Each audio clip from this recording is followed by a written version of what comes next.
الحمد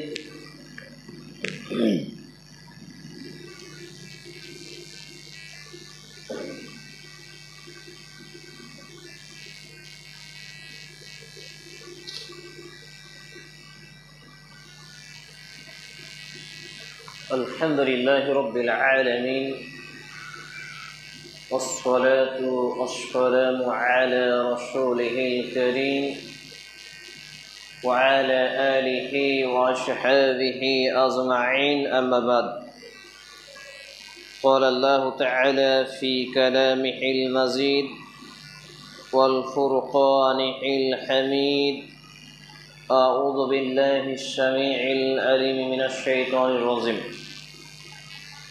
فذكر إن نفعت الذكرى سيذكر من يخشى ويتجنبها الأشقى الذي يصلى النار الكبرى ثم لا يموت فيها ولا يحيا وقال الله تعالى وضوح يومئذ خاسية عاملة ناصبة تصلى نارا حامية تسقى من عين عانية ليس لهم طعام إلا من ضريع لا يسمن ولا يغني من جوع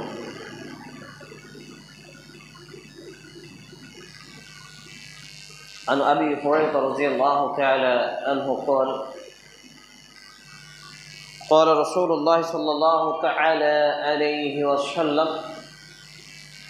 الدنيا سجن المؤمن والجنة القافر رب اشرح لي صدري ويسر لي أمري واحلل عقدة من لساني يفقهوا قولي ربي أشر ولا تؤشر وتمم بالخير ربي زدني علما ربي زدني علما ربي زدني علما যাবতীয় প্রশংসা গুণগান গুণকীর্তন হামদ ও শানা একমাত্র আল্লাহ রাব্বুল আলামিনের জন্য, যিনি এক ও একক ওয়াহদাহু লা শারীক খালিক এবং মালিক। যে আল্লাহ রাব্বুল আলামিনের প্রশংসা ধারা শেষ করা অসম্ভব, তারই প্রশংসা করো তো আন্তরিকতার সাথে। ছোট্ট একটি ভাষা একযোগে এক স্বরে উচ্চ স্বরে সুন্দর করে পাঠ করে আসুন আমরা বলে ফেলি আলহামদুলিল্লাহ। অতঃপর অসংখ্য দরুদ ও সালাম শান্তির ধারা বিরসিত হোক আখির নবী নবী রাহমাতুল লিল আলামিন মা আমিনার লাল মরুর দুলাল মুহাত্তাব মহাপুরুষ মুহাম্মদুর রাসূলুল্লাহ সাল্লাল্লাহু আলাইহি ওয়াসাল্লামের প্রতি আমরা বলি আল্লাহুম্মা সাল্লি আলাইহি আল্লাহুম্মা বারিক আলাইহি সাল্লাল্লাহু তাআলা আলাইহি ওয়াসাল্লাম। আনা তালিমুল ইলম, আমি একজন ইসলামের ছাত্র হিসেবে আজকের জুমার খুতবার মওযু, জুমার খুতবার আলোচনার বিষয় হলো সুশিক্ষা অর্জন না করার কয়েকটি ফিতনা। উল্লেখিত বিষয়ের প্রতি পবিত্র কোরআন এবং সেই সুন্দর আলোকে গুরুত্বপূর্ণ তথ্য ও তথ্যবহুল বিবরণের আপ্রাণ প্রচেষ্টা রাখছি ইনশাআল্লাহুল আজিজ ওয়া মা তৌফিকি ইল্লা বিল্লাহ আলাইহি তাওয়াক্কালতু ওয়া ইলাইহি উনীব। সুশিক্ষা গ্রহণ না করার ফিতনা নিয়ে আলোচনা করার আগে আপনাদের সঙ্গে দুটি কথা। তার প্রথম কথা হচ্ছে, যারা হেলান দিয়ে বসে আছেন হেলান ছেড়ে দেবেন। খাম্বায় দেয়ালে হাঁটু গেড়ে যারা বসে আছেন তারা হাঁটু ছেড়ে দেবেন, হেলান ছেড়ে দেবেন, স্ট্রং হয়ে বসে থাকেন। দুই নম্বর কথা হলো, কথার পরিপ্রেক্ষিতে সুবহানাল্লাহ, আলহামদুলিল্লাহ, আল্লাহু আকবার এই শব্দগুলো আপনাকে পড়তে হবে। পাশাপাশি যখন নবী মুহাম্মদুর রাসূলুল্লাহ সাল্লাল্লাহু আলাইহি ওয়াসাল্লামের নাম আসবে তখন আপনাকে উচ্চ স্বরে সাল্লাল্লাহু আলাইহি ওয়াসাল্লাম এটি পড়তে হবে পুরুষ হিসাবে। এবারে চলে আসি আমি আমার মূল আলোচনার দিকে। সুশিক্ষা না অর্জন করার ভয়াবহতা নিয়ে আলোচনা করার আগে যদি আমরা দেখি যে আল্লাহ রাব্বুল আলামিন প্রথম মোস্ট ফার্স্ট যে আয়াতটি রিলিজ করেছিলেন সেটি ছিল ইকরা বিসমি রাব্বিকাল্লাযী খলাক। অর্থাৎ এ থেকে নিয়ে 5টি আয়াতে কারিমা আল্লাহ রাব্বুল আলামিন নাজিল করেছিলেন নবী মুহাম্মদুর রাসূলুল্লাহ সাল্লাল্লাহু আলাইহি ওয়াসাল্লামের উপরে। হেরা গুহায় যখন তিনি নাজিল করলেন এই আয়াত 5টি, এর দ্বারা তিনি এটা বোঝাতে চাইলেন যে বিশ্ব মানবতাকে যে জেনে রাখো, তোমাদের জন্য নামাজ, রোজা, হজ বা অন্যান্য বিধানকে ফরজ করা হলো না, বরঞ্চ প্রথম ফরজ হলো সুশিক্ষা গ্রহণ করা, অর্থাৎ পবিত্র কোরআন এবং সেই সুন্নাহর শিক্ষা গ্রহণ করা। এটি মূলত আমাদের জীবনের প্রথম ফরজ এবং সর্ববৃহৎ ফরজ। কিন্তু আমরা এটাকে অবজ্ঞা করার ফলে বাকি ইবাদতগুলোকে আমরা আদায় করতে পারছি না, এবং বাকি ইবাদতকে ছেড়ে দেওয়ার পরেও আমরা নিজেদেরকে মুসলমান দাবি করি এবং আমরা মনে করি যে আমার ইমানটা ভালো আছে, যেমন বেনামাজিরা বলে থাকে। সম্মানিত উপস্থিতি ভাই এবং বন্ধুগণ, তো আল্লাহ রাব্বুল আলামিন এই কথাগুলো বলেছেন 1 থেকে 5টি আয়াত আপনি পড়তে পারবেন। সূরা আল আলাক 96 নম্বর সূরা, কুরআনুল কারীমের 30তম পারা 30তম পারা আয়াত নম্বর 1 থেকে 5 এবং পৃষ্ঠা নম্বর 603, অর্থাৎ 96 নম্বর সূরা 30তম পারা 603 নম্বর পৃষ্ঠা 1 থেকে 5টি আয়াত আমাদেরকে আল্লাহ রাব্বুল আলামিন প্রথম হিসেবে দিয়েছিলেন শিক্ষার গুরুত্ব বাড়াতে এবং সুশিক্ষা অর্জন করতে। এবারে আমরা যদি মনে করি যে সুশিক্ষাটা কিভাবে অর্জন করব, এটা কি করে প্রথম ইবাদত হয়, তাহলে এর জন্য আমাকে এবং আপনাকে চলে যেতে হবে সেই হাদিস গ্রন্থের হাদিসে, যেটি নবী মুহাম্মদুর রাসূলুল্লাহ সাল্লাল্লাহু আলাইহি ওয়াসাল্লাম 1445 বছর পূর্বে 46 বছর পূর্বে আমাকে এবং আপনাকে জানিয়ে দিয়েছেন। সেটি ছিল কি? তাআলাবুল ইলমি ফারিজাতুন আলা কুল্লি মুসলিম। নবী মুহাম্মদ রাসূল সাল্লাল্লাহু আলাইহি ওয়াসাল্লামের বিশ্ববিখ্যাত সাহাবী আনাস রাদিয়াল্লাহু তাআলা তিনি বর্ণনাকারী, তিনি বলছেন যে নবী মুহাম্মদ সাল্লাল্লাহু আলাইহি ওয়াসাল্লাম বলেছেন, দ্বীন ইসলামের ইলমকে তলব করা, গবেষণা করা, চর্চা করা, পড়াশোনা করা, স্টাডিজ করা, ঘাটাঘাটি করা, এটাকে ফরজ করা হয়েছে আলা কুল্লি মুসলিম, তামাম মুসলমান নারী পুরুষ যুবক বৃদ্ধ ছোট বড় সকলের উপরে। তাহলে এই হাদিসটি রয়েছে সহিহ সুনানে ইবনে মাজাহ গ্রন্থের হাদিস নাম্বার 224, মিশকাতুল মাসাবি গ্রন্থের হাদিস নাম্বার 218, সহিহুল জামে সাগীর গ্রন্থের হাদিস নাম্বার 3913 ক্রমিক নম্বরে। এবার সুশিক্ষা যদি আমি এবং আপনি না গ্রহণ করি, এর পরিণতি এবং ফিতনা স্বরূপ কি ঘটতে পারে? অনেকেই মাদ্রাসায় ছেলে মেয়ে দিয়ে দিয়েছেন, দিয়ে মনে করেন যে না, ছেলে মেয়ে মাদ্রাসায় পড়ছে, বাস এইটুকুই শেষ, ঝামেলা খতম। না, সুশিক্ষা ততক্ষণ পর্যন্ত অর্জন হতে পারে না যতক্ষণ পর্যন্ত সেটা কিতাবুল্লাহ, আল্লাহর কিতাব, সুন্নাতে রাসূলুল্লাহ সাল্লাল্লাহু আলাইহি ওয়াসাল্লামের সুন্নাহ মোতাবেক না হয়, অর্থাৎ কুরআনুল কারীম এবং সেই সুন্নাহ মোতাবেক সালফে সালেহিনের আকীদা এবং মানহাজ ভিত্তিক। অর্থাৎ একজন ব্যক্তি যে মাদ্রাসায় পড়ুয়া হলেই সে সুশিক্ষিত হবে, ব্যাপারটি এমন নয়। একজন ব্যক্তি যে master, doctor, professor, barrister, engineer হলেই সুশিক্ষিত হবে, এমনটি নয়। সুশিক্ষা তার মধ্যেই বিরাজ করবে যার তাকওয়া, পরহেজগারিতা, ঈমান যত বেশি হবে সে তত বড় সুশিক্ষিত ব্যক্তি হবে। তাই তাকওয়াই হচ্ছে সমস্ত ফিতনা থেকে বাঁচার ছাতা। বৃষ্টি যখন শুরু হয় তখন আমরা কি ব্যবহার করি? ছাতা ব্যবহার করি। তাহলে যখন বিভিন্ন ফিতনা আমাদের মধ্যে আসবে, পাপাচার আসবে, অন্যায়ের রাস্তাকে সহজ করে দেওয়া হবে পৃথিবীর বাসীর কাছে, তখন আমাদের তাকওয়াটাই হবে ছাতা, আর তাকওয়াটাকেই ছাতা বানাতে হবে। তাকওয়াকে যদি ছাতা আমি এবং আপনি না বানাতে পারি, তাহলে ফিতনার মধ্যে নিমজ্জিত হব। আর তাকওয়া আমার এবং আপনার ছাতার কাজ যখনই করবে, আমার এবং আপনার তাকওয়া যত বৃদ্ধিকরণ হবে, যখন আমরা সুশিক্ষা অর্জন করতে পারব। সাউন্ডটা কি কমানোর সুযোগ আছে? এখানে সাউন্ড কমানোর সুযোগ আছে? যদি থাকে তো একটু করতে পারেন। সম্মানিত উপস্থিতি ভাই এবং বন্ধুগণ, এবারে আমি চলে আসি আমি আমার মূল আলোচনার দিকে, যে আজকে সুশিক্ষা অর্জন বা গ্রহণ না করার ফলস্বরূপ আমাদের মুসলমান সমাজ বিভিন্ন ফিতনার মধ্যে হাবুডুবু খাচ্ছে। আর সেই ফিতনাগুলোর একটি বৃহত্তম ফিতনা হলো যে আমি আমার ছেলে মেয়েকে, আপনি আপনার ছেলে মেয়েকে দুনিয়ার সমস্ত শিক্ষা দান করবেন, কিন্তু ধর্মীয় শিক্ষা, ইসলামী শিক্ষা, কোরআনের শিক্ষা, হাদিসের শিক্ষা দান করবেন না। এই হলো একটি বৃহত্তম শিক্ষা, এই ফিতনা। আজকে মুসলমানরা তাকওয়ার চূড়ান্ত শিখরে না পৌঁছানোর ফলাফল স্বরূপ আজকে তারা তাদের ঘরের ছেলে মেয়েদেরকে স্কুল কলেজ ইউনিভার্সিটি পাঠায় নির্দ্বিধায়। স্কুল কলেজ ইউনিভার্সিটি পাঠাতে গিয়ে যে ব্যয়বহুল হয়, খরচ হয়, এখানে তাদের আপত্তি থাকে না, মনে সংকুচিত হয় না, কষ্ট আসে না, বাধা দেয় না। কিন্তু তার ছেলে মেয়েকে যখন মসজিদ মাদ্রাসামুখী করবে, দ্বীন শিক্ষা দেবে, কোরআন হাদিসের শিক্ষা দান করবে, এক্ষেত্রে তাদের মনটা সংকুচিত হয়ে যায়। এখানেই বোঝা যায় যে আজকে সুশিক্ষা অর্জন না করার কত বড় ভয়াবহ এক ফিতনা যে আজকে আমরা দুনিয়ার সমস্ত শিক্ষাদানে ব্যস্ত রয়েছি, শিক্ষা গ্রহণে ব্যস্ত রয়েছি, কিন্তু আল্লাহকে চেনার শিক্ষা, রসুলের আদর্শে আদর্শিত জীবন গড়ার শিক্ষা, মসজিদমুখী হওয়ার শিক্ষা, আল্লাহ ভীতি অর্জন করার শিক্ষা, মানবিক হওয়ার শিক্ষা, প্রকৃত ধার্মিক হওয়ার শিক্ষা, এই শিক্ষা থেকে দূরে রয়েছি, অর্থাৎ ইসলামিক শিক্ষা থেকে দূরে রয়েছি। মূলত এটাই হলো আমার এবং আপনার একেবারে ফিতনার মধ্যে হাবুডুবু খাওয়ার একটি কর্মকাণ্ড। Number 2, every day and night, every 5 Times, দিনে এবং রাতে 5 ওয়াক্ত সালাতকে আল্লাহ রাব্বুল আলামিন ফরজ করেছেন। অথচ আমি, আপনি, আমার আপনার ঘরের ছেলেমেয়েরা যাদের Aadhaar card, voter card, ration card, digital card, passport, বিভিন্ন আইডি প্রুফে, সরকারি ডকুমেন্টসে যাদের নাম লিপিবদ্ধ করা হয়েছে আনা মুসলিম, আমি মুসলিম, আমরা মুসলিম, আমি মুসলিম, মুসলিম বলে বলে মুখ দিয়ে ফেনা উঠিয়ে ফেলে, আর এই সব লোকগুলো মনে করে নামাজ পড়ি না তো কি হয়েছে, আমার ঈমান ভালো আছে।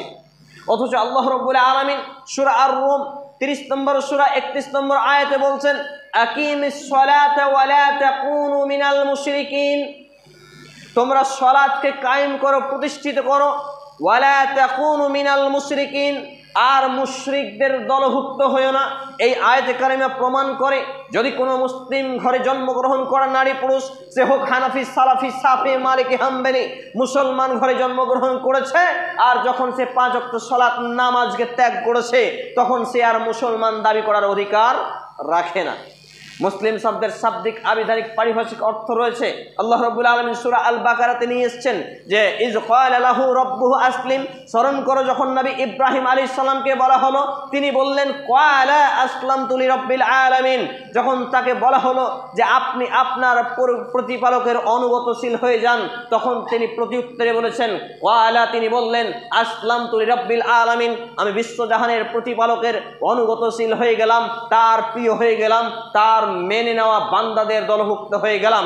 তার পবিত্র কোরআন এবং সহিহ সুন্নাহ, বিসমিল্লাহর বা থেকে মিনাল জিন্নাতি ওয়ান নাসের সিন পর্যন্ত নবী মুহাম্মদুর রাসূলুল্লাহ সাল্লাল্লাহু আলাইহি সাল্লামের আদর্শে আদর্শিত জীবন, সহিহ সুন্নাহ মোতাবেক জীবন গড়াই হচ্ছে মূলত আমার এবং আপনার প্রকৃত মুসলমান হওয়ার রূপরেখা। কিন্তু আজকে যারা কোরআন সুন্নাহ ছেড়ে দিয়ে, নামাজ ছেড়ে দিয়ে নিজেদেরকে মুসলমান দাবি করে, এরা আহাম্মক, এরা নির্বোধ, এরা বোকা, এরা জাহেল, এরা জ্ঞানহীন, এরা ধর্মীয় জ্ঞানহীন। কারণ এরা যদি প্রকৃত অর্থে মুসলিম হতো তাহলে এই আয়াতগুলোকে অ্যানালাইসিস করত, পর্যালোচনা করত, একটু ঘাটাঘাটি করত, চর্চা করত। কিন্তু দ্বীন ইসলামের চর্চা না থাকার ফলে তারা আজকে নিজেদেরকে মুসলমান দাবি করে, অথচ মুসলমান শব্দের শাব্দিক, আবিধানিক এবং পারিভাষিক অর্থে তারা মুসলমান নয়। সম্মানিত উপস্থিতি ভাই বন্ধুগণ, 3 নম্বর পয়েন্ট, ভয়াবহ ফিতনার মধ্যে ভয়াবহ ফিতনা হলো সুশিক্ষা অর্জন না করার ভয়াবহতা। এখান থেকে বুঝতে পারবেন, আপনার পাশে একটা লোক দিবারাত্রি বিড়ি টানছে, আর বিড়ি টানতে গিয়ে সে মনে করে এটা ছোট মোটো পাপ, অথচ আপনার পাশ দিয়ে যখন একটা লোক মদ খেয়ে যায়, টলতে টলতে যায়, তখন আপনি বলেন অমুকের বেটা, অমুকের বাপ কত জঘন্য, ছি ছি ছি, তার মেয়ের সঙ্গে বিয়ে দেওয়া যাবে না, তার ছেলের সঙ্গে মেয়ের বিয়ে দেওয়া যাবে না। বিভিন্নভাবে আপনি তাকে কোণঠাসা করেন, গ্রাম্য সর্দার মহল তাকে দল থেকে বের করে দেন, অনেকে জানাজায় যান না, ঠিক আছে, কারণ মদ পানকারীকে মানুষ যতটা ঘৃণা করে বিড়ি পানকারীকে ঘৃণা করে না। এটা কেন? সুশিক্ষা অর্জন না করার ফল।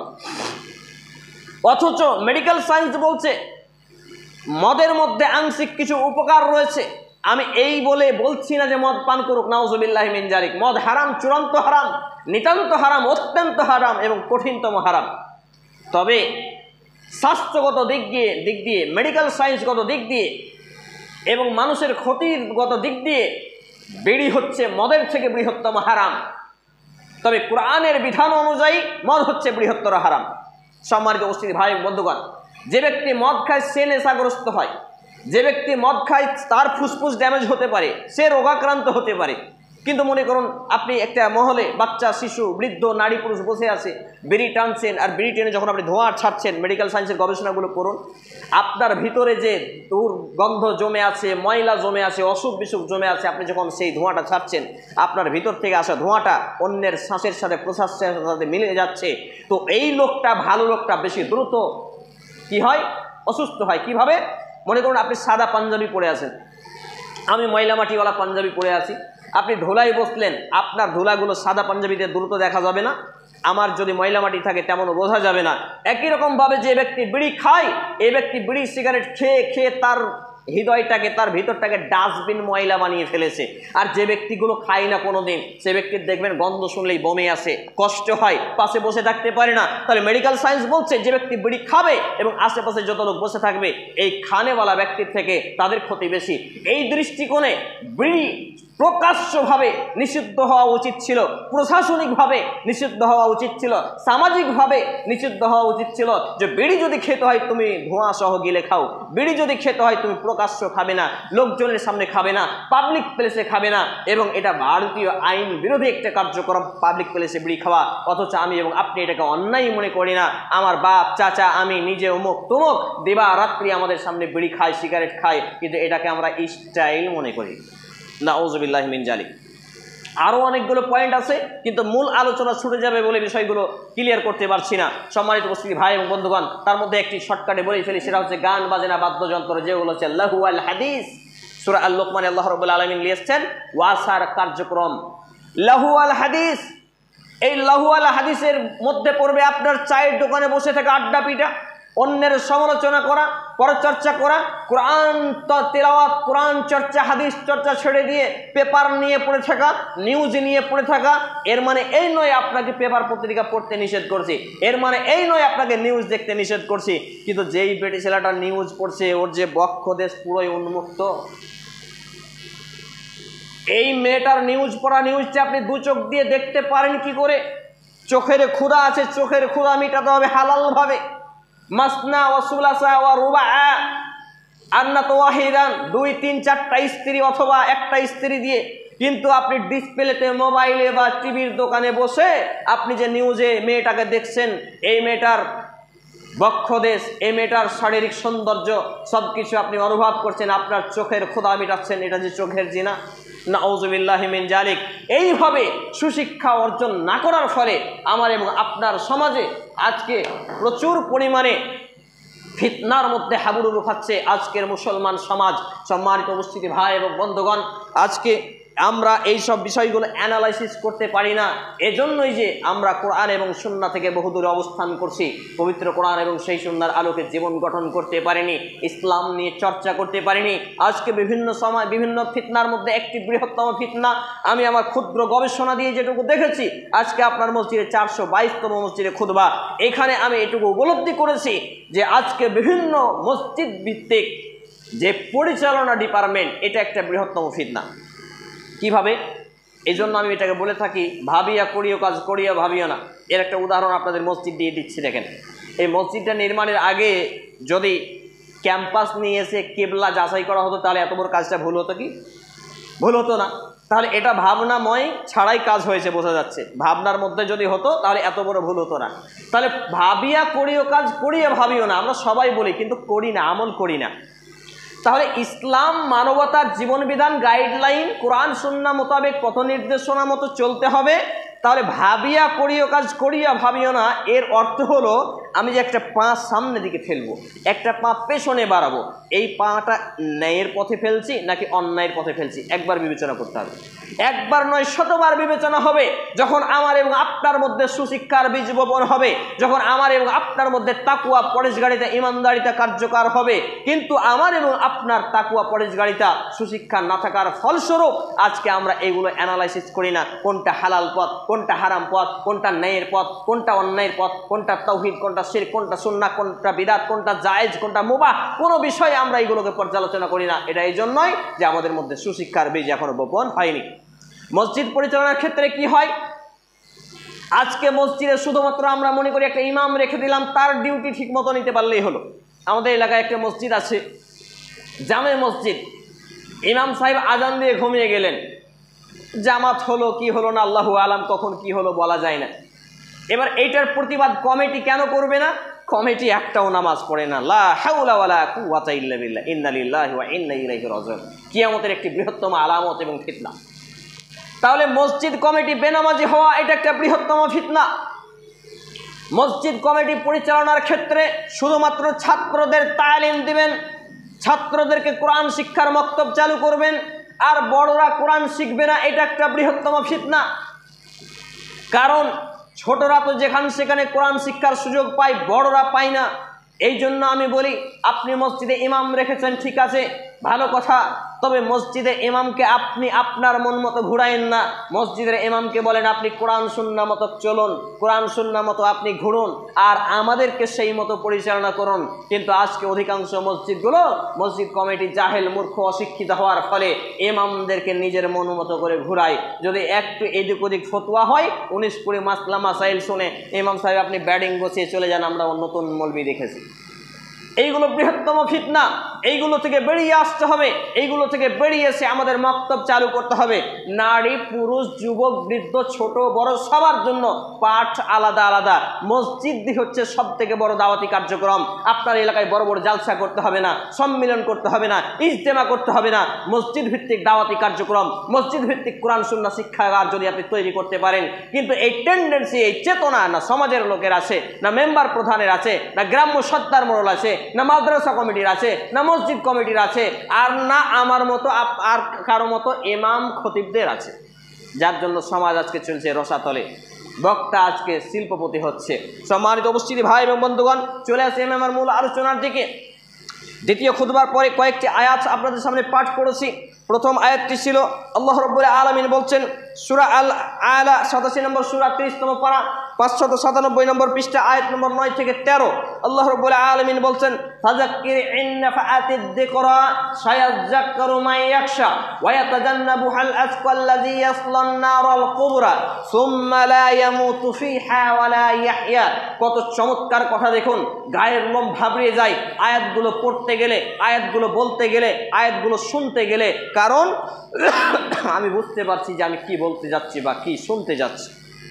সেটা হলো আল্লাহ তাআলা বলছেন, ফাযাক্কির ইন নাফাআতিজ যিকরা, যদি উপদেশটা ফলপ্রসূ হয়, উপদেশটা মানুষ গ্রহণ করে, তাহলে আপনি সেখানে উপদেশ দিতে থাকুন। আলহামদুলিল্লাহ, ইল্লা মাশা আল্লাহ, 422টি মসজিদে খুতবা দিয়ে প্রত্যেকটা জায়গায় মানুষ গ্রহণ করছে, এটা বুঝতে পারি, পরিবর্তন হচ্ছে এটা বুঝতে পারি, তাদের চিন্তাধারা চেঞ্জ হচ্ছে এটা বুঝতে পারি বলেই আমি দাওয়াতি ক্ষেত্রে, দাওয়াতি কার্যক্রমে জড়িত হয়ে যে বিভিন্ন ত্যাগ এবং তিতিক্ষা নিয়ে দাওয়াতি কাজ করে যাচ্ছি।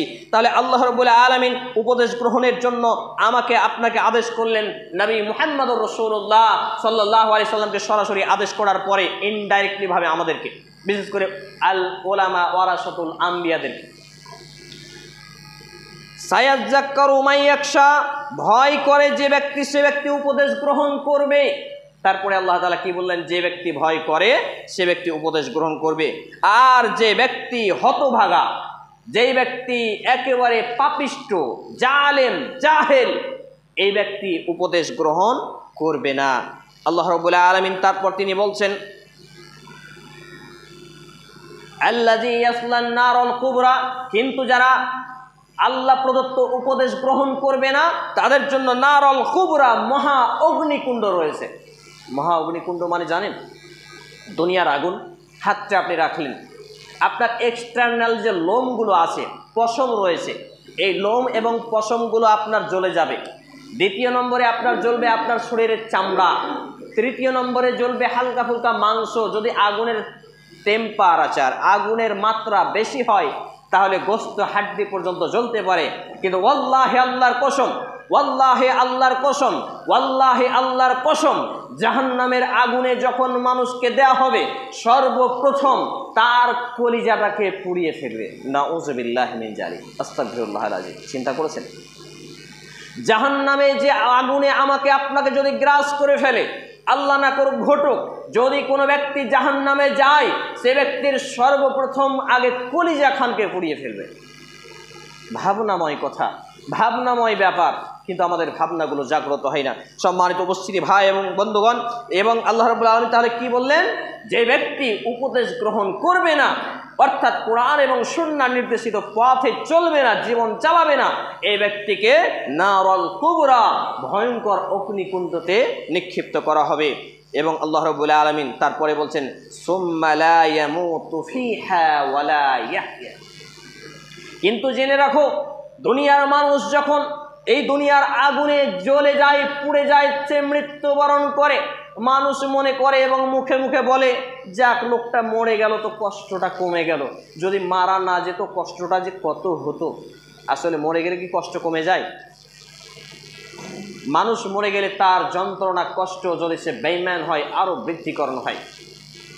আল্লাহ রাব্বুল আলামিন বলছেন, যদি কোনো ব্যক্তিকে এই নার নামক জাহান্নামে মহা অগ্নিকুণ্ডে রাখা হয়, সেখানে আর কোনো মৃত্যু নেই।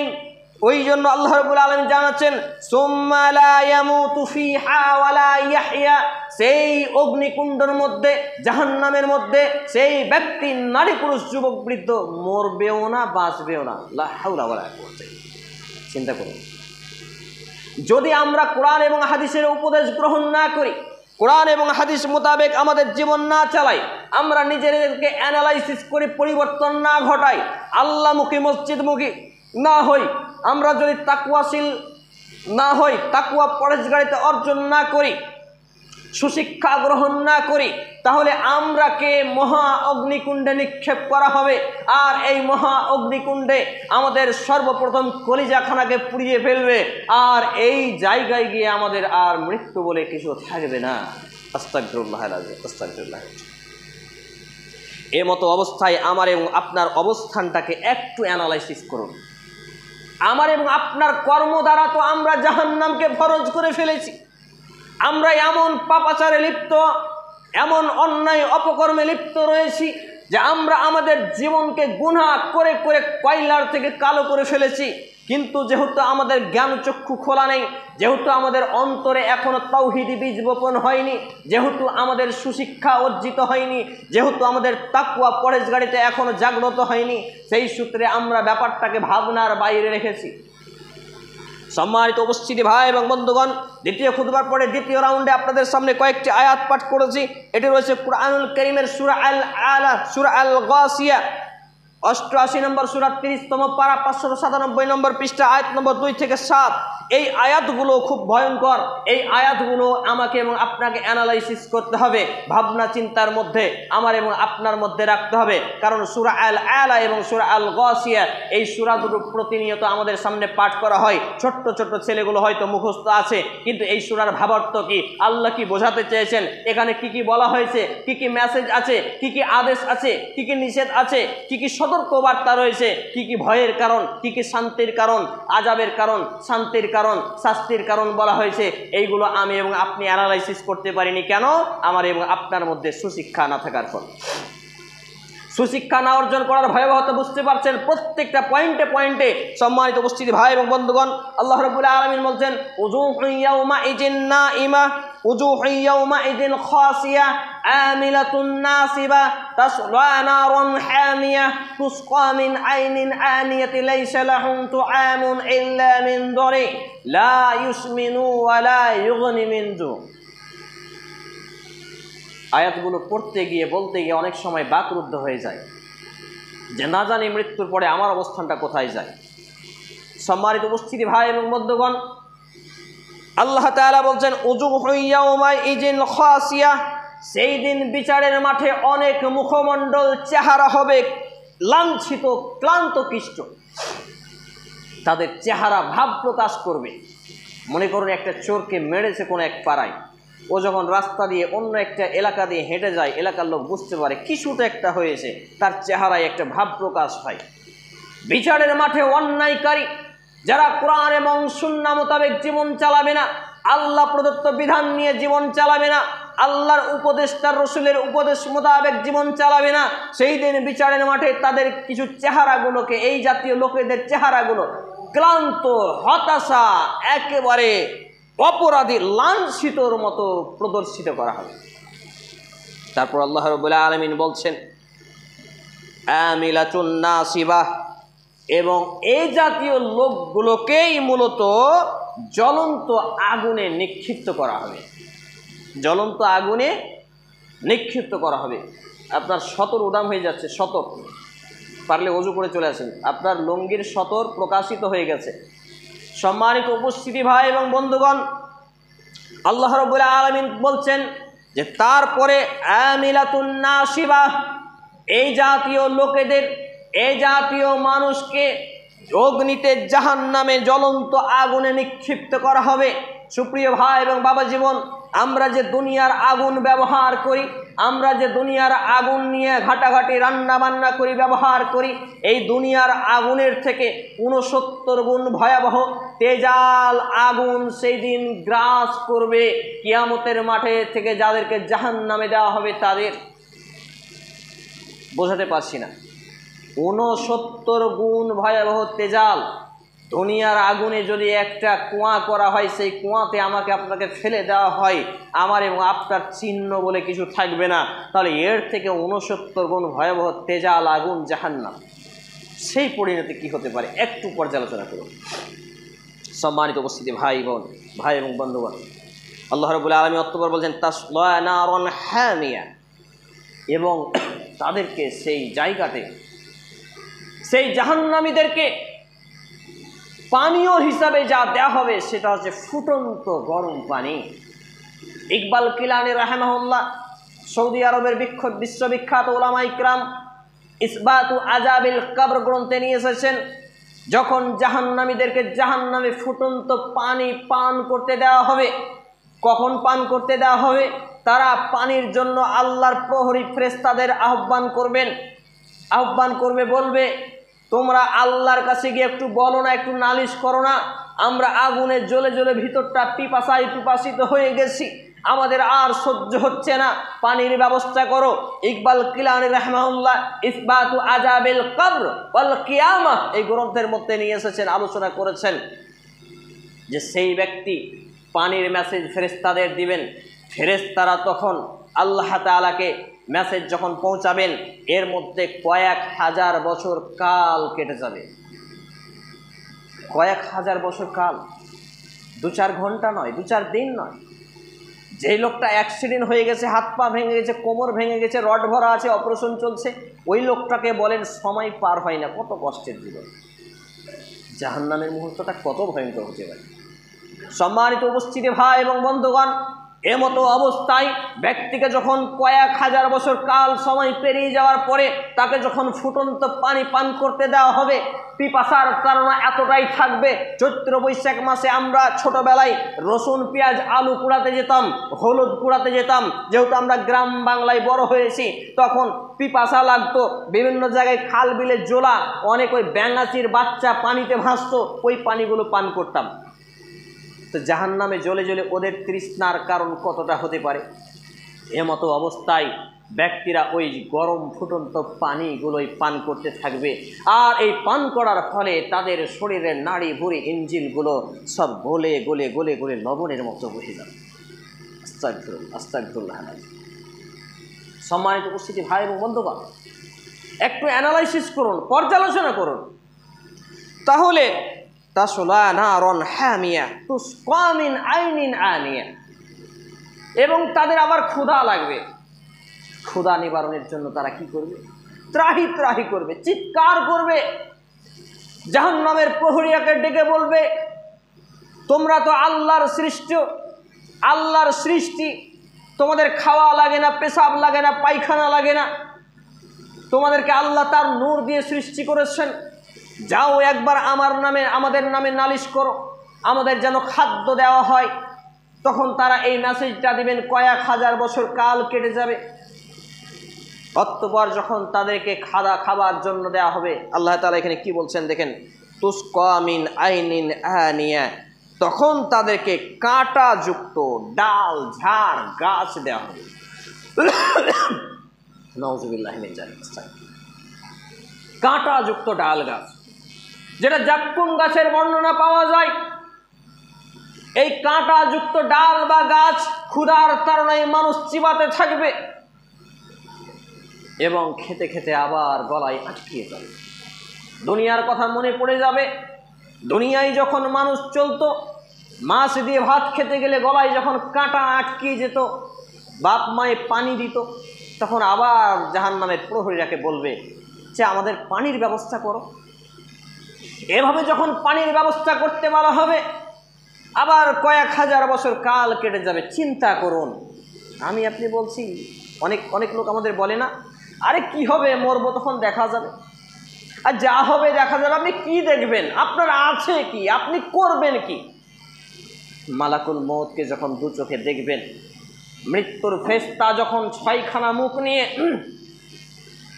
500 জন ফেরেশতার দলবল নিয়ে আমার এবং আপনার কাছে আসবে, এই অবস্থায় তার রূপ, তার ভয়ঙ্কর চেহারা দেখে তো পেশাব পায়খানা করে দেবেন। আপনার কি করবেন? যা হবে দেখা যাবে বলছে। যুবক ভাইয়েরাকে বলছি, ভাই নামাজ পড়বেন না, দুদিনকার দুনিয়া একটু মজমাস্তি করে নি, যা হবে দেখা যাবে। কি দেখবে রে ভাই? আছে কি ক্ষমতা তোমার? এক্ষুনি হাঁটতে হাঁটতে চলতে চলতে হঠাৎ করে পড়ে তুমি মৃত্যুবরণ করতে পারো, তোমার আছে কি? 5 তলা থেকে লোক পড়ে যায়, মৃত্যুবরণ করে না। কলকাতায় একবার ছিলাম, 4 তলা থেকে একটা লোক মিস্ত্রি সেলাপে পড়লো, তারপর আবার নিজে পড়লো, কিচ্ছু হলো না, একটু মাথা ফাটলো, হাত ভাঙলো, শেষ, কিচ্ছু হয়নি। একটা লোক হেঁটে হেঁটে যাচ্ছিল, টুস করে পড়ে ওইখানে স্পট ডেড, মারা গেল। কোনো গ্যারেন্টি আছে? আমি এখানে খুতবা দিচ্ছি, জিন্দা যাব নাকি আমার লাশ যাবে, কোনো নিশ্চয়তা আছে? আপনি এখানে খুতবা শুনছেন, আপনি যাবেন নাকি আপনার লাশ যাবে, কোনো নিশ্চয়তা আছে?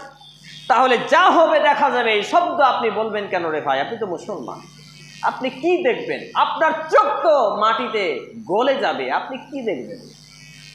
আপনার চোখ তো পোকামাকড়ে কুড়ে কুড়ে খাবে, আপনি কি দেখবেন? যেই গালকে চেঁচে চেঁচে আপনি গালকে ড্রেসিং করে রাখছেন, মার্বেল টাইলসের মতো চিকচিকে করে রাখছেন, দাড়িকে কেটে ডাস্টবিনে ময়লায় আবর্জনায় ফেলছেন, এই গালের মাংসগুলো তো পোকামাকড়ে খাবে, আপনি কি করবেন? আপনি কি দেখবেন? ফেরেশতা যখন আপনার আত্মাকে ছিঁড়ে ছুটতে বের করে নেবে, আপনি কি করবেন? আপনার আছে কি করা? কবরে যখন ফেরেশতা মোগর দিয়ে পিটাবে, সাপ বিচ্ছু দংশন করবে, যখন কিয়ামতের মাঠে আপনি পানির জন্য ত্রাহি ত্রাহি করবেন, হিসাবের জন্য, একটা নেকির জন্য ছুটে বেড়াবেন, বাপ মাকে ধরবেন, কেউ সাহায্য করবেন, আপনি করবেন কি? জাহান্নামের ভয়ঙ্কর আযাব, 70,000 ফেরেশতা 70,000 লাগাম দিয়ে টেনে নিয়ে যাবে আপনার সামনে দিয়ে, জাহান্নাম ভয়ঙ্কর গর্জন করবে, আপনি কি দেখবেন? আপনি কি করবেন? আপনার ক্ষমতা কি আছে রে ভাই? সম্মানিত উপস্থিতি ভাই এবং বন্ধুগণ, আজকে আমি এবং আপনি এই বিষয়গুলোকে অ্যানালাইসিস করতে না পারার ফলস্বরূপ সুশিক্ষা অর্জন করতে পারি। সম্মানিত উপস্থিতি ভাই এবং বন্ধুগণ, তাহলে তুসকা মিন আইনিন আনিয়াহ, কাঁটাযুক্ত ডাল, কাঁটাযুক্ত খাদ্য, কাঁটাযুক্ত খাদ্য এবং ডাল গাছপালা আমাদের সেখানে দেওয়া হবে যদি বেঈমান বেদিন হয়ে মৃত্যুবরণ করি। আর ফুটন্ত গরম পানি, পুজ রক্ত, কত নিকৃষ্ট খাবার, কতই না শাস্তি, কতই আযাব। পরক্ষণে আল্লাহ রাব্বুল আলামিন শেষাংশে বলছেন, লাইসা লাহুম তুআমুন ইল্লা মিন জরি লা ইউসমিনু ওয়া লা ইউগনি মিন জু। জেনে রাখো, তাদেরকে যে খাদ্য এবং পানীয়গুলো দেওয়া হবে, এই খাদ্য এবং পানীয় তাদের ক্ষুধা নিবারণ করবে না, তাদের পিপাসা নিবারণ করবে না, পিপাসা মিটাবে না, এবং তাদের শরীরে শক্তিও জাগাবে না, পুষ্টিও জাগাবে না। নাউযুবিল্লাহি মিন যালিক। ভেবে দেখেছেন? এই জন্য আমরা বিড়িকে বলি জাহান্নামের খাদ্য। বিড়ি খেয়ে কি আপনার পেট ভরে? বিড়ি খেয়ে আপনার শরীরে তাগত বাড়ে? অনেক জাহিল ব্যক্তি আমাকে বলে, হুজুর সাহেব, হাবিবুল্লাহ ভাই, আমি যদি বিড়ি না খাই আমার পায়খানায় যে হয় না, আমি কি করব? আস্তাগফিরুল্লাহ। এটা মুসলমানের কথা হতে পারে? অর্থাৎ এই বিড়ি, সিগারেট, খৈনি, গুটকা, জর্দা, গুল, তাম্বাকু, তিরঙ্গা ফিরঙ্গা, 5000 যত যা আছে, এই জাতীয় সব খাদ্য হচ্ছে আপনার এই জাহান্নামীদের খাদ্য। লা ইউসমিনু ওয়ালা ইউগনি মিন জু। তাহলে আমাকে এবং আপনাকে এই খাদ্যগুলো, যেই খাদ্যগুলো শক্তিও যোগায় না, যেই খাদ্যগুলো পেটও ভরায় না, খাদ্যের অভাবও পূরণ করায় না, এই হারাম খাদ্যগুলোকে ত্যাগ করতে হবে, ছুঁড়ে ফেলতে হবে। আর জাহান্নাম থেকে বাঁচার জন্য আপ্রাণ প্রচেষ্টা নিয়ে আমাকে এবং আপনাকে সুশিক্ষা অর্জন করতে হবে, মসজিদমুখী হতে হবে, মাদ্রাসামুখী হতে হবে, কোরআন সুন্নাহমুখী হতে হবে। লাস্ট হাদিসটি বলে আলোচনা গুটিয়ে ফেলব। আন আবি হুরায়রা রাদিয়াল্লাহু তাআলা আনহু قال قال رسول الله صلى الله عليه وسلم। আবু হুরায়রা রাদিয়াল্লাহু তাআলা আনহু তিনি বলছেন, নবী মুহাম্মদুর রাসূলুল্লাহ সাল্লাল্লাহু আলাইহি ওয়াসাল্লাম বলেছেন, আদ-দুনিয়া সিজনুল মুমিন ওয়া জান্নাতুল কাফির। এই দুনিয়াটা মুমিন ব্যক্তির জন্য হবে জেলখানা। ওই যে একটি কথা বলছিলাম, আমি যখন মুমিন হয়ে চলবো, ইমানদার হয়ে চলবো, পাটা যখন সামনে ফেলবো, এটা শতবার ভাববো যে আমি তো এখন জেলখানায় আছি। এই জন্য মুমিন ব্যক্তি বেনামাজি হতে পারে না, মুমিন ব্যক্তি দাড়ি কাটছাটকারী হতে পারে না, মুমিন ব্যক্তি নেশাখোর বিড়িখোর জর্দাখোর হতে পারে না, মুমিন ব্যক্তি গান শুনতে পারে না, মুমিন ব্যক্তি অশ্লীল ভাষায় হতে পারে না, মুমিন ব্যক্তি আরও অন্যায় কর্মে জড়িত হতে পারে না। সূরা আল মুমিনুন 23 নম্বর সূরাটা প্রথম পারাগুলো পড়ুন। সম্মানিত উপস্থিতি ভাই এবং বন্ধুগণ, তাহলে আমাকে এবং আপনাকে নবী মুহাম্মদুর রাসূলুল্লাহ সাল্লাল্লাহু আলাইহি সাল্লাম জেলখানায় আবদ্ধ থাকতে বলেছেন। জেলখানা যদি ভেঙে দিই তাহলে আমার এবং আপনার দুনিয়া হবে জান্নাত স্বরূপ। দুনিয়া জান্নাত স্বরূপ মানে জো মার্জি ওহি করো, খাও দাও মাস্তি করো, টাকা পয়সা কামাই করো, দুনিয়াটা মস্ত বড়। এটা হচ্ছে নাস্তিকবাদী থিওরি, নাস্তিকবাদী স্লোগান। এইভাবে আমি আপনি যদি চলি তাহলে দুনিয়া হবে জান্নাত, পরকাল হবে জাহান্নাম। হাদিসটি বর্ণিত সুনানে ইবনে মাজাহ গ্রন্থের হাদিস নাম্বার 4113। এছাড়াও তিরমিজি গ্রন্থে হাদিস নাম্বার 2324। এছাড়াও রয়েছে আপনার মুসনাদে আহমদ গ্রন্থে হাদিস নাম্বার 8090 এবং 9916 ক্রমিক নম্বরে, সেই মুসলিমে 2956 ক্রমিক নম্বরে হাদিসটি বর্ণিত হয়েছে। সম্মানিত উপস্থিতি ভাই এবং বন্ধুগণ, আলোচনার শেষাংশে এসে এটুকুই রিকোয়েস্ট করব, অনুরোধ করব, ছোট ভাই হিসাবে, ভাতিজা হিসেবে, আর কেউ হিসাবে, যে আসুন আমরা পবিত্র কোরআন এবং সেই সুন্নাহর আলোকে সুশিক্ষা গ্রহণ করি, সুশিক্ষা অর্জন করি। এতেই আমরা ফিতনামুক্ত জীবন, ফিতনামুক্ত ব্যক্তি জীবন, পারিবারিক জীবন, সামাজিক জীবন গঠন করি। আল্লাহ রাব্বুল আলামিন যতগুলো কথা বললাম সমস্ত কথাগুলো আগে আমাকে, আমার স্ত্রী, পরিবার, ছেলে মেয়েকে, ভাই বোনকে, অক্টোবর উপস্থিত ভাই এবং বাবা জীবনকে মেনে চলার তৌফিক নসিব করুন। আমরা বলি আল্লাহুম্মা আমিন। হে আল্লাহ রাব্বুল আলামিন, আমরা যারা অসুস্থ আমাদেরকে এখানে উপস্থিত হওয়ার ওসিলায় পূর্ণাঙ্গ সিফায়ে কামিলা আজিলা দিন। আমরা বলি আল্লাহুম্মা আমিন। হে আল্লাহ রাব্বুল আলামিন, আমরা যারা অভাবী আমাদেরকে অভাবমুক্ত হালাল জীবিকা নির্বাহ করার তৌফিক নসিব করুন। আমরা বলি আল্লাহুম্মা আমিন। হে আল্লাহ রাব্বুল আলামিন, আমাদের যারা মুসলমান হয়ে মৃত্যুবরণ করেছে প্রত্যেকের বাপ মা, ভাই বোন, আত্মীয় স্বজন, বিশেষ করে আমার মা, আব্বা এবং নানা নানি রাহিমাহুল্লাহ। আব্বা ছিলেন আলেম মানুষ, গত 3 আগস্ট মৃত্যুবরণ করেছেন, দুনিয়া ছেড়ে চলে গেছেন মাত্র 50 বছর বয়সে। মা ছিলেন আমার দিনের পথিক, দিনের আলো, আজ থেকে 49 মাস আগে দুনিয়া ছেড়ে চলে গেছেন। আল্লাহ রাব্বুল আলামিনের কাছে দোয়া রাখি, আল্লাহ রাব্বুল আলামিন আব্বা মা নানি সহ যে বা যারা এই মুসলমান হয়ে মৃত্যুবরণ করছে তাদের জীবনের ভুলত্রুটি ক্ষমা করুন, তাদের কবরে শান্তির বিছানা বিছিয়ে দিন, তাদেরকে জান্নাতুল ফিরদাউস নসিব করুন। আমরা বলি আল্লাহুম্মা আমিন। এ দাবি, এ দোয়া, এ দরখাস্ত মহান আল্লাহ সুবহানাহু ওয়া তাআলার সামনে রেখে আমরা আমাদের জুমার খুতবা আলোচনা এখানে দিতে জানছি। পরিশেষে একটি কথা আপনাদের সামনে বলি, সেটা হচ্ছে যে আমরা আদর্শ ইসলামিক লাইব্রেরি দাওয়াত সেন্টার কোরআন সুন্নাহ ভিত্তিক একটা সংস্থা পরিচালনা করি। সেই সংস্থাতে আমরা নারী পুরুষ উভয়কেই কোরআন শিক্ষার ব্যবস্থা করছি এবং তার বিল্ডিং নির্মাণ হয়ে গেছে। এখন প্রায় 69,000 টাকা মতো ঋণ রয়েছে। আগামী ডিসেম্বর থেকে জানুয়ারিতে আমাদের ক্লাস হবে, উদ্বোধন হবে ইনশাআল্লাহুল আজিজ। এবং আমার লেখা প্রায় 16টি বই রয়েছে, তার মধ্যে একটি বই প্রকাশিত 4টি আছে। যে বই যারা নিতে চান খুতবা শেষে নিয়ে যাবেন। আল্লাহ রাব্বুল আলামিনের কাছে এ দাবি, এ দোয়া, এ দরখাস্ত সমস্ত কিছু রেখে আজকে জুমার খুতবা আলোচনা এখানেই রাখলাম। আল্লাহুম্মা সাল্লি আলা মুহাম্মাদিন ওয়া আলা আলি মুহাম্মাদ কামা সাল্লাইতা আলা ইব্রাহিম ওয়া আলা আলি ইব্রাহিম ইন্নাকা হামিদুম মাজিদ। আল্লাহুম্মা বারিক আলা মুহাম্মাদিন ওয়া আলা আলি মুহাম্মাদ কামা বারাকতা আলা ইব্রাহিম ওয়া আলা আলি ইব্রাহিম ইন্নাকা হামিদুম মাজিদ। সুবহানা রাব্বিকা রাব্বিল ইজ্জাতি আম্মা ইয়াসিফুন ওয়া সালামুন আলাল মুরসালিন ওয়া আখিরু দাওয়ানা আলহামদুলিল্লাহি রাব্বিল আলামিন। আসসালামু আলাইকুম ওয়া রাহমাতুল্লাহ।